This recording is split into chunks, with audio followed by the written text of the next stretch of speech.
사랑하는 여러분, 우리는 예수님을 구원자로 믿습니다. 그러나 동시에 예수님이 심판자라는 사실을 알아야 합니다. 예수님이 구원자요 심판자라는 사실, 이것은 동전의 양면과 같은 것입니다. 오늘 본문은 예수님이 하나님 아버지와 동등하신 분이라는 것을 제자들에게 가르쳐주고 있는 말씀입니다. 특별히 21절, 22절을 보시면 그 내용이 자세하게 나오는데, 하나님과 동등하신 분이라는 것을 설명하기 위해서 하나님 아버지께서 예수님에게 구원과 심판의 권한을 맡기셨다는 것을 증거하고 있습니다. 여러분 읽어보십시오. 시작. 아버지께서 죽은 자들을 일으켜 살리심 같이 아들도 자기가 원하는 자들을 살리느니라. 아버지께서 아무도 심판하지 아니하시고 심판을 다 아들에게 맡기셨으니. 우리가 믿는 예수님, 구원의 주가 되시지만 동시에 심판의 주가 되신다는 것을 알아야 합니다. 신구약 성경 전체에는 심판이라고 하는 단어가 무려 340번이나 반복되어지고 있습니다. 심판은 부인할 수 없는 우리들의 믿음 생활의 중요한 주제입니다. 하나님의 사랑으로부터 구원의 행위가 나타난다면 공의로우신 하나님의 공의로부터 심판의 역사가 나타나게 되는 것입니다. 하나님의 역사는 사랑과 공의 가운데에서, 구원과 심판 가운데에서 구체화되어 나타나는 것입니다. 사랑과 공의, 구원과 심판을 조절하며 다루는 것이 바로 지혜의 영역입니다. 예수님의 십자가, 바로 하나님의 사랑과 하나님의 공의, 하나님의 구원과 하나님의 심판이 만나는 자리입니다. 십자가는 죄인들을 사랑하시는 하나님의 사랑의 절정임과 동시에 죄를 심판하시는, 죄에 대해 진노하시는 하나님의 심판의 절정의 현장이 바로 십자가입니다. 그런데 심판이 이토록 중요한 주제임에도 불구하고 실제로 믿는 자나 믿지 않는 자나 심판에 대해서 힘들어하고 어려워하고 불편해하는 주제 중에 하나가 바로 심판입니다. 심판에 대한 설교가 교회 강단에서 점점 약화되어지고 있습니다. 또 아예 언급을 하지 않으려고 합니다. 왜냐? 부담스럽고 힘든 주제이기 때문에 그렇습니다. 하나님이 그냥 사랑만 해주시고 구원만 해주시고 우리를 도와주시고 축복만 해주시면 좋을 것 같지만 하나님의 말씀을 읽어보십시오. 그렇지가 않습니다. 하나님의 구원이 심판 속에서 구체화되어지는 것입니다. 심판이 있기에 구원이 필요한 것입니다. 심판이 있기에 구원이 너무도 소중하고 가치가 있는 것입니다. 하나님의 공의 안에서 하나님의 사랑은 더욱 귀하고 빛이 나는 것입니다. 우리가 오늘 예배드릴 때에 사도신경을 고백했습니다. 그 내용 중에 이런 고백이 있죠. 저리로서 산자와 죽은 자를 뭐로요? 심판하러 오시리라. 심판은 우리 기독교 신앙 고백의 가장 핵심적인 내용 중에 하나입니다. 또한 공의로우신 하나님의 대표적인 행동이 바로 심판입니다. 고린도후서 5장 10절은 심판에 대해서 이렇게 설명하고 있습니다. 이는 우리가 다 반드시 그리스도의 심판대 앞에 나타나게 되어 각각 선악간에 그 몸으로 행한 것을 따라 받으려 함이라. 장차 모든 사람들이 예외 없이 반드시 서게 될 심판대의 이름이 바로 예수 그리스도의 심판대라는 것입니다. 어떤 성도가 그리스도의 심판대 앞에 섰어요. 근데 보니까 예수님이 거기 서 계시는 거예요. 첫 마디가 뭐였는지 아십니까? 말씀 많이 들었습니다.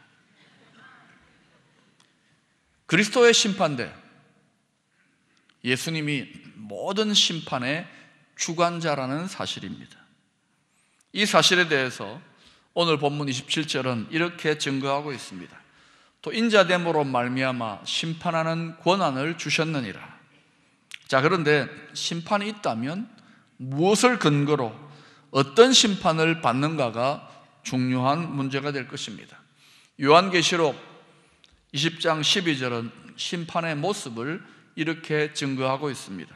여러분 읽어보십시오. 시작. 또 내가 보니 죽은 자들이 큰 자나 작은 자나 그 보좌 앞에 서 있는데 책들이 펴있고 또 다른 책이 펴졌으니 곧 생명의 책이라.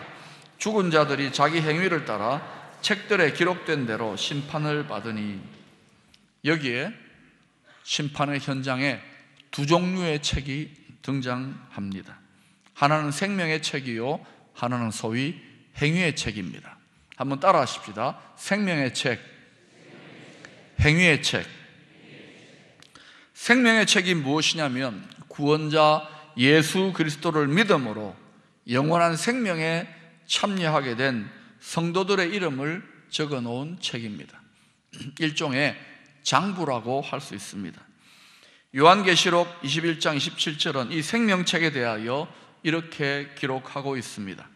오직 어린 양의 생명책에 기록된 자들만 들어가리라.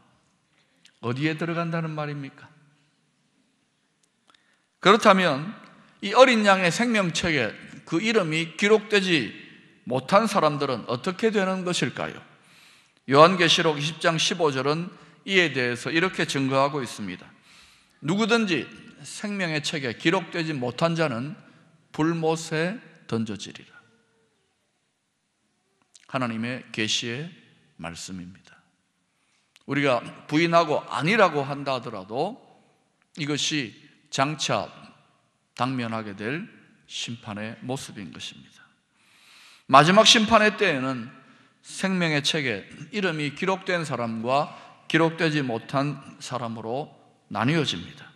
마치 목자가 양과 염소를 나뉘듯이 생명의 책을 기준으로 천국에 들어갈 자들과 그렇지 못한 자들로 나뉘어지는 것입니다. 그 다음에 또 다른 책이 펼쳐지는데 바로 하나님 앞에 있는 행위의 책이 펼쳐집니다. 이 책에는 우리가 이 세상을 살면서 행했던 모든 삶의 내용들, 심지어 마음속으로 은밀한 중에 생각했던 것들까지도 다 기록되어 있습니다.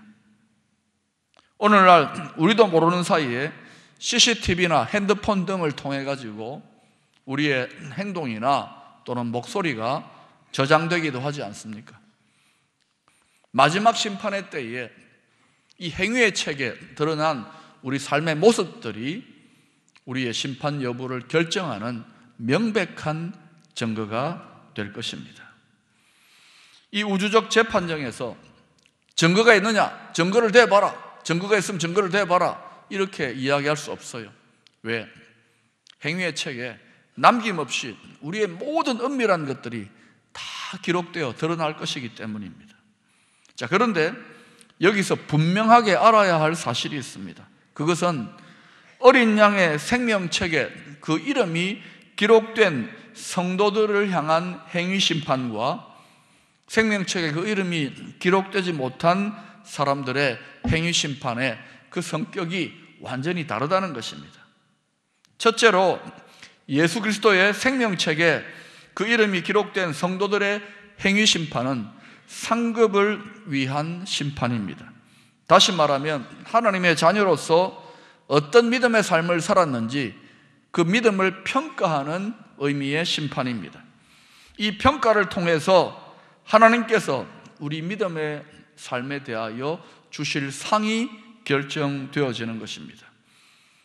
그런데 고린도전서 3장 15절에는 자신의 귀한 것을 들여서 최선의 삶을, 믿음의 삶을 살지 않았던 성도들의 구원의 모습을 이렇게 말씀하고 있습니다. 누구든지 그 공적이 불타면 해를 받으리니 그러나 자신은 구원을 받되 불 가운데서 받은 것 같으리라. 목욕탕에 불이 나가지고 급하게 피하느라고 옷도 제대로 걸치지 못하고 튀쳐나온 그런 사람들의 이야기를 들은 적이 있을 것입니다. 그렇게 불을 피해가지고 바깥으로 급하게 뛰쳐나온 사람들의 손이 어디를 가릴 것 같습니까? 얼굴을 가릴까요? 아니면 그 시기를 가릴까요? 어느 쪽이든 분명히 가리게 될 것입니다. 왜냐하면 간신히 살아난 것은 너무나도 귀한 일이기는 감사한 일이기는 하지만 많은 사람들 앞에 옷 벗고 서 있다는 것 참으로 부끄러운 일이기 때문입니다. 구원을 받되 불 가운데서 겨우 뛰쳐나온 사람들처럼 간신히 구원을 받는다는 것, 이것은 분명히 존귀와 영광 가운데에 상을 받는 구원의 모습과는 거리가 먼 모습입니다. 우리는 이렇게 말하는 분들이 있습니다. 마음속으로 이렇든 저렇든 구원만 받으면 되고 천국만 가면 되지. 물론 영원한 심판에 떨어지지 아니하는 그것만 해도 너무 귀하고 감사한 일이지요. 그러나 간신히 구원받은 사람과 큰 상급을 받는 사람들의 구원의 모습은 분명히 다를 것입니다.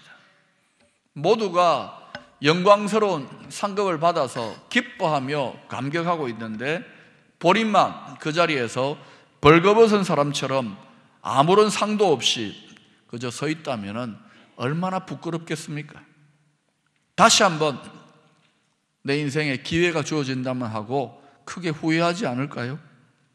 저는 교회 사역을 감당하면서 때로는 성도님들이 교회를 섬기고 주님을 섬기는 모습을 보면서 큰 도전을 받을 때가 있습니다.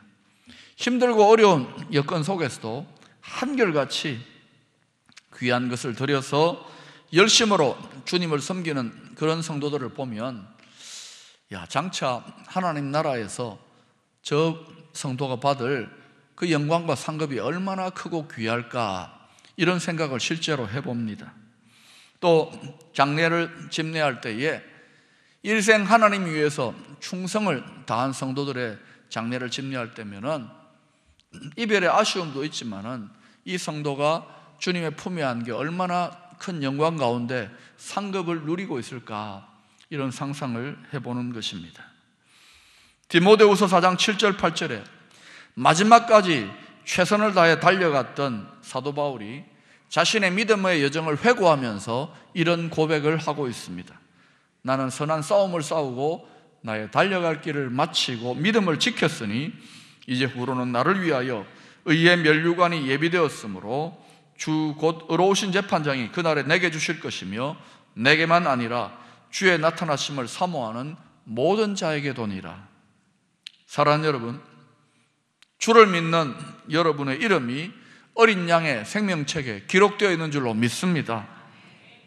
그러나 또 다른 책이 우리 앞에 펼쳐질 것입니다. 주님 앞에 설 때에 여러분의 행위의 책에는 어떤 삶의 모습들이 나타나게 될까요?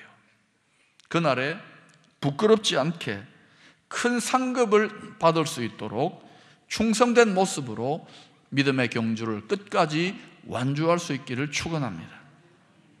두 번째로, 예수 그리스도의 생명책에 그 이름이 기록되지 않은 사람들의 행위 심판은 영원한 형벌의 심판입니다. 이것은 상 주기 위한 평가가 아니라 벌 주기 위한 평가입니다. 오늘 요한복음 5장 29절은 두 종류의 부활을 이야기하고 있습니다. 선한 일을 행한 자는 생명의 부활로, 악한 일을 행한 자는 심판의 부활로 나오리라. 부활의 내용이 다른 거예요. 예수를 믿지 않는 자들은 그 행위의 책에 기록된 대로 심판받기 위하여, 형벌을 받기 위하여 부활하게 될 것을 증거하고 있습니다. 또한 데살로니가후서 1장 8절 9절에는 영원한 형벌의 심판을 받을 자들에 대해서 이렇게 증거하고 있습니다. 하나님을 모르는 자들과 우리 주 예수의 복음에 복종하지 않는 자들에게 형벌을 내리시리니 이런 자들은 주의 얼굴과 그의 힘의 영광을 떠나 영원한 멸망의 형벌을 받으리라. 일시적인 형벌이 아니에요. 영원한 멸망의 형벌을 받으리라. 자, 그렇다면 성경이 밝히 증거하고 있는 것처럼 하나님의 심판이 있다면 우리 믿는 자들은 과연 어떻게 살아가야 할까요? 첫째로 끝까지 자신의 믿음을 지키며 살아야 하겠습니다. 마태복음 24장에는 주님이 다시 오실 날에 대한 여러 가지 징조들을 설명하면서 13절에 이렇게 권면하고 있습니다. 그러나 끝까지 견디는 자는 구원을 얻으리라. 끝까지 믿음을 지켜야 된다는 것입니다. 언제까지 믿어야 하느냐? 끝까지 믿기 위하여 꼭 필요한 믿음의 성분이 있다면 그것은 바로 인내인 것입니다. 언제까지 인내해야 하는가? 예수 그리스도가 다시 오셔서 모든 것을 심판하시고 우리의 구원을 완성하실 그때까지입니다. 우리 주위에 보면은 함께 믿음의 경주를 잘 달려가던 분들이 시험에 들거나 유혹에 빠져서 믿음에서 떠나는 경우들이 있습니다. 참 안타까운 일이죠. 그러나 이런 일들이 실제로 일어납니다. 이런 분들 중에는 믿음이 약하거나 또는 믿음이 어려서 흔들리고 넘어지는 분들도 있겠지만 나름대로 성경에 대한 지식도 있고 신앙의 체험도 있고 또 교회 사역도 감당을 했던 분들이 믿음에서 떠나는 경우들이 왕왕 있습니다. 지금 내 믿음이 잘 세워져 있다라고 방심하면 안 되는 것입니다. 두 번째로 깨어서 자신에게 맡겨진 사명에 충성을 다함으로 상급을 받도록 해야 하겠습니다. 끝까지 믿음 지키는 것도 귀한 일입니다. 그러나 하나님은 우리 믿음 하나 겨우 지키기를 원하시지 않으세요. 우리 모든 성도들에게 사명을 맡기셨다는 것을 알아야 합니다. 주님은 우리의 상급을 위하여 우리 영혼의 성숙과 성장을 위하여 사명을 맡기시는 것입니다. 유학 시절에 저는 교회 사역과 신학교 공부를 함께 병행해야만 했습니다. 그래서 공부에만 전념하는 동료 목사님들이 참 부러웠습니다. 그런데 어느 날 몇 년째 공부에만 전념하고 있는 후배 목사를 만나서 대화를 나누는데 이런 말을 하는 것입니다. 선배님, 처음 1년 정도는 교회 사역을 떠나서 공부에만 전념하니까 참 좋았습니다. 그런데 아무런 교회 사역도 없이 몇 년째 공부만 계속하다 보니까 목사로서 제 정체성을 지키는 것조차 힘들어지는 것을 느낍니다. 이렇게 이야기하는 거예요. 그 말을 듣는데 제 생각이 싹 달라졌습니다. 사역이 힘들고 무거운 짐이기도 하지만은 우리의 영성과 정체성을 지켜주는 소중한 버팀목이요 행복한 짐이구나 하는 생각이 들었습니다. 우리가 사명을 붙들고 땀 흘리며 씨름하는 가운데 우리 믿음의 근육이 강화되고 믿음의 성숙과 영적인 건강이 지켜진다는 것을 알아야 합니다. 오늘날 교회 안에 급속하게 스며들어오는 시대 정신이 있습니다. 그것은 바로 편안하게, 적당하게, 부담 없이 즐겁게라고 하는 바이러스입니다. 일단 이 바이러스에 감염되기 시작하면 믿음의 열심이 식어져 버립니다. 사명을 위해 땀 흘리고 수고하는 섬김이 사라져 버립니다. 사명이 실종된 성도, 사명이 실종된 교회가 점점 늘어나고 있습니다. 이 말은 달리 말한다면 상급이 없는 성도, 상급이 없는 교회가 된다는 말입니다. 사명이 우리의 믿음을 건강하게 붙들어 줄 뿐만 아니라 영광스러운 상급으로 인도한다는 사실을 알아야 합니다. 끝까지 사명의 자리를 잘 지킴으로 잘하였도다 착하고 충성된 종아 모두 다 영광스러운 하늘의 상급에 참여할 수 있기를 축원합니다. 세 번째로 사명 중에서도 가장 귀한 구원의 선물을 전하기 위하여 더욱 힘써야 하겠습니다. 감사한 것은 심판이 있지만 하나님의 은혜의 때까지는 구원받을 기회가 열려 있는 것입니다. 그러나 구원받을 수 있는 은혜의 때가 영원히 계속되지는 않습니다. 최후의 심판, 마지막 심판의 때가 옵니다. 이때가 되면 구원의 문은 굳게 닫히고 맙니다. 그때는 오직 공의를 따른 심판만이 있을 뿐입니다. 개인적인 차원에서는 육신의 죽음이 마지막 심판의 때라고 할 수 있을 것입니다. 우리 육신의 생명이 살아있는 동안 믿음으로 하나님의 구원에 참여해야 하는 것입니다. 그러나 이 우주적인 차원에서는 심판의 주님께서 다시 오실 그때가 바로 마지막 심판의 때가 되는 것입니다. 이 하나님의 마지막 최종적인 심판을 진실로 믿는다면 우리는 긴박성을 가지고 구원의 축복을 나누기 위하여 더욱더 열심을 내야 하겠습니다. 5월 가정의 달을 맞이해서 부모님과 자녀들에게, 가족들에게 선물도 하고 또 즐겁고 좋은 시간을 갖는 것 필요한 일이고 귀한 일입니다. 그러나 진실로 하나님을 믿는다면, 하나님의 심판을 믿는다면 사랑하는 부모님, 이분들이 믿음 안에 있는지 이분들에게 먼저 구원의 선물을 안겨드리는 것이 가장 귀한 효도인 줄로 믿습니다. 또한 자녀들에게 믿음의 선물을 유산으로 잘 물려주는 것이 자녀들을 진심으로 사랑하는 지혜로운 부모인 줄로 믿습니다. 하나님의 심판이 있다면 가정을 믿음의 반석 위에 세우는 것, 그것이 가장 복된 가정의 모습입니다. 뿐만 아니라 가족을 넘어서서 우리 삶의 순간순간 만나는 모든 사람들을 향하여 지혜의 말과 모범적인 삶으로 구원의 복음을 증거하기를 힘써야 하겠습니다. 다니엘서 12장 3절에는 이런 성도들에게 주시는 영광스러운 약속의 말씀이 있습니다.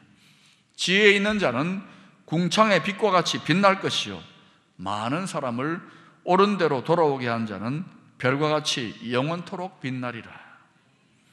프랑스 파리에 가면은 로댕의 생각하는 사람이라는 유명한 조각품을 볼 수 있습니다. 근육질에 벌거벗은 남자가 턱에 손을 괴고는 깊은 생각을 하고 있는 그런 작품이죠. 여러분도 다 기억하실 것입니다. 도대체 이 남자는 무엇을 그렇게 골똘하게 생각하고 있는 것일까요? 어떤 분은 이런 생각을 한다고 합니다. 내 팬티 누가 훔쳐갔나? 휴지가 없는데 어떻게 하나? 이런 생각을 한답니다. 그런데 이 작품은 단테의 신곡에 나오는 지옥의 문을 표현하는 여러 조각상들 중에 하나라고 합니다. 다시 말하면 지옥문 앞에서 그 영원한 심판을 바라보면서 인생들을 생각하는 그런 작품의 모습이라고 할 수 있는 것입니다. 사랑하는 여러분, 하나님의 심판이 있습니다. 그 심판에 대해서 우리 또한 깊이 생각해야 합니다. 나는 예수 믿고 구원받았으니까 괜찮아, 너무 쉽게, 너무 안일하게 생각하지 마시기를 바랍니다. 깊이 생각해야 합니다. 심판이 있다면, 또 우리의 믿음에 대한 평가가 있다면 어떠한 믿음의 삶을 살아가는 것이 가장 지혜로운 모습일까? 우리는 오늘 이 말씀 앞에서 우리의 삶을 다시금 어떻게 살아가야 될 것인지 적용하고 결단해야 되겠습니다.